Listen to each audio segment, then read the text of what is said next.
Hey, I'm Carl Azus for CNN Student News. We're starting today with an issue for millions of people, especially through social media, the wildfire spread of fake news. These are stories you read about that appear to be factual, but in fact have no basis in fact at all. For example, before the U.S. presidential election, a number of false stories circulated online. One appeared to show Democratic presidential nominee Hillary Clinton about to receive thousands of fraudulent ballots in her favor. One appeared to show a quote from 1998 in which Republican presidential nominee Donald Trump trashed the very people who'd become his own voters. To be clear, neither of these stories was true, but they still went viral. Experts say making sure a story is from a reliable news source, watching out for headlines that don't match the article itself, and avoiding sharing information from a single site you've never heard of can help curb a growing problem.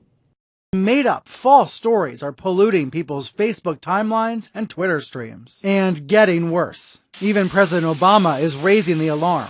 If we are not serious about facts and what's true and what's not, then we have problems. These problems are not brand new, but they're becoming a lot more prevalent. We have an epidemic of false information racing around, using social networks as the accelerator. Now, staffers at social media giants are doing some soul searching. These fake sites are easy to set up and profitable for the creators.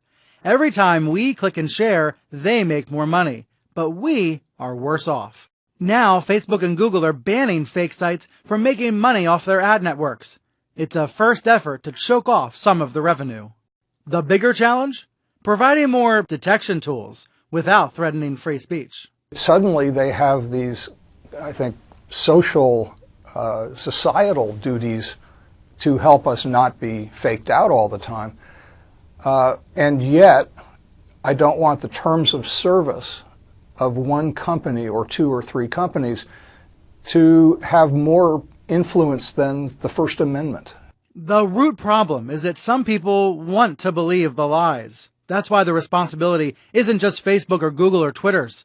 We all have to get a little smarter about what we share. We have to be relentlessly skeptical of absolutely everything. We have to go outside of our personal comfort zones and read and watch and listen to things that are bound to make our blood boil. A week ago, we told you about the major 7.8 magnitude earthquake that struck the South Pacific nation of New Zealand. At least 2 people were killed, thousands were stranded, a wave of aftershocks followed, and as New Zealand's a mountainous country, experts estimate that between 80,000 to 100,000 landslides followed the quake. Some roads are closed indefinitely. Near the coast, the quake lifted the seabed more than 6 feet higher. That left rocks and marine animals exposed above the level of the tide. And here's a strange sight. This News Hub video shows 3 cows that were stranded when the ground collapsed around the spot where they were standing. Their owner had to dig a track, a path through the soft soil to get them down. How could this have happened? Now, a lot of times you can get landslides with earthquakes, as we know, but something a little bit more scary, and sometimes they go hand in hand, is called liquefaction, and that could have contributed to what happened here with these cows. Let's go up here and talk about exactly what this is. So you see you have the topsoil, you have the water table, the different layers underneath the ground. When you have a very fine topsoil like sand or silt, when you have an earthquake and the buildings start shaking, it can really loosen that topsoil. And what will happen is it will almost mix in with the water table, and then it will just collapse, almost turning into a liquid and then just sinking down into the ground. And we think that may be what's happened here. And then when you have it on a steep incline, of course, it can trigger a landslide as well. On Saturday in Cape Canaveral, Florida, liftoff of a spacecraft that could change the way Americans view and forecast the weather. It's named the Geostationary Operational Environmental Satellite R, or GOES-R. It's one of 4 weather satellites intended to operate through 2036 at a cost of $11 billion. The GOES-R is geostationary. That means it stays at a fixed point in its orbit above the Earth. It'll take a couple weeks for the satellite to reach that point, and scientists expect that within a year it could be completely up and running.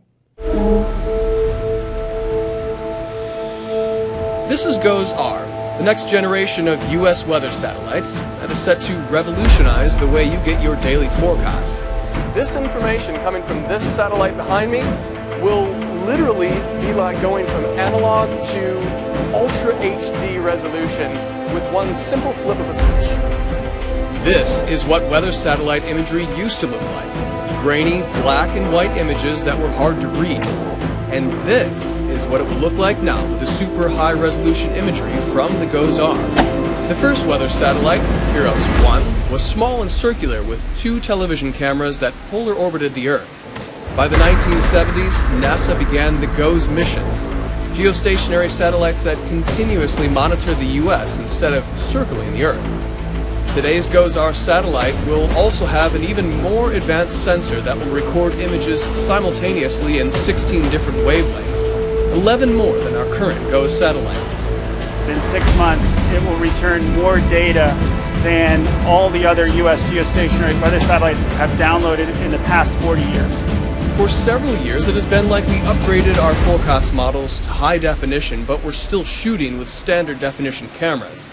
But now, by starting with a higher resolution image with more detail, the global prediction models meteorologists use will instantly improve. If there's a severe storm somewhere in the United States, over a 1,000 by 1,000 kilometer area, they can take a picture every 30 seconds. And so that means that, as you string those together, you can have almost a, not quite real-time movie of a storm as it's developing.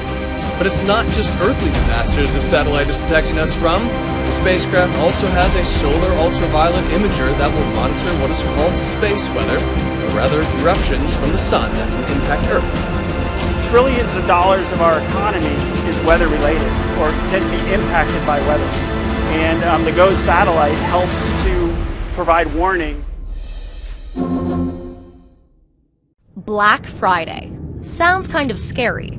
And it was. Black Friday first referred to the collapse of the U.S. gold market in 1869.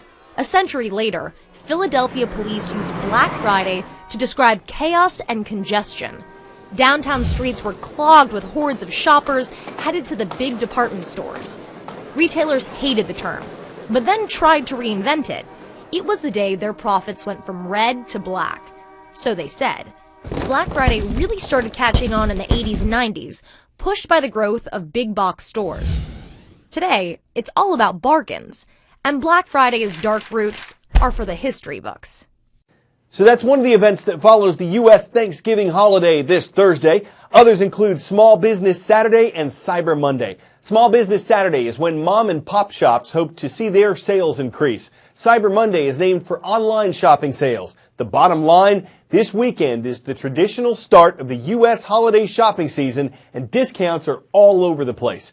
What's a little controversial are sales on Thanksgiving itself. Some retailers are open the afternoon of the holiday to encourage people to shop in stores or online. Some are closed, encouraging their employees and customers to spend time with their families. Though tens of millions of Americans typically do some shopping on Thanksgiving Day, data from the National Retail Federation suggests that number is decreasing each year. And retail itself is changing, with sales attracting buyers well before Thanksgiving and an increasing number of Americans shopping online. Satu has grown a lot since he was born 1 year ago. At that time, he weighed just 2 pounds. Now, he's more than 100. The Sumatran tiger, born at Zoo Miami, is believed to be one of fewer than 500 Sumatran tigers in the world. To celebrate his first birthday, zookeepers gave him toys, bags filled with meat, and a cake filled with more meat. Even a great egret stopped by to help Satu eat. For the moment, the tiger put up with it.